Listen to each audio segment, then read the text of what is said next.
Bakit ang tao nung nandyan sa Pilipinas gustong mag-abroad?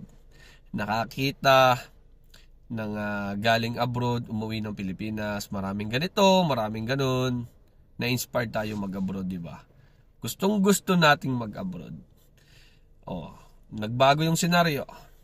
Nakapag-abroad ka na, naranasan mong maghirap dito sa abroad, gusto mo nang umuwi, 'di ba? Gusto mo nang umuwi, sising-sisi ka, bakit ako nag-abroad pa? Masarap na yung buhay ko sa Pilipinas, 'di ba?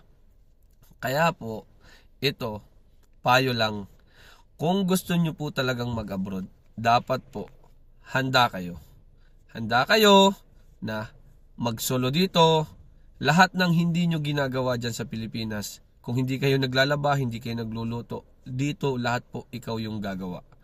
Kaya kung reason mo lang na parang naengganyo ka lang kasi bakit yung umuwi, mahalalaki yung alahas, maraming pera, parang maganda yung buhay, ayun po ay dinanas po nila yung hirap dito sa ibang bansa. Sila po ay nagsakripisyo dito sa ibang bansa. Kaya kung yung goal nyo po ay dahil lang po na parang nainggit kayo ba? Direct to the point. Nainggit kayo ba?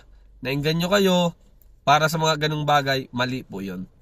Kailangan po ay buo yung loob nyo, yung dedikasyon ninyo na kaya po kayo ay mag-a-abroad ay para po sa pamilya nyo. Para po sa pamilya nyo, mabigyan natin ng magandang buhay, mabigyan natin ng mga masaganang buhay yung ating mga pamilya dyan sa Pilipinas. Pero itatak po natin sa ating isipan na kaya po tayo mag-a-abroad ay para sa pamilya. Kasi dito po sa ibang bansa maraming tukso.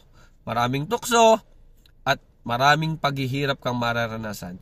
Kaya kung baon-baon mo yan, yung determinasyon mo, sinisigurado ko sa iyo kabiyahero, ikaw ay makakalampas, kaya mong lampasan lahat ng hamon dito sa ibang bansa. Kaya saludo ako sa lahat ng OFW, na kapwa ko OFW saan mang panig ng mundo. Saludo po ako sa inyo, ingat po palagi. Keep safe po mga kabayan.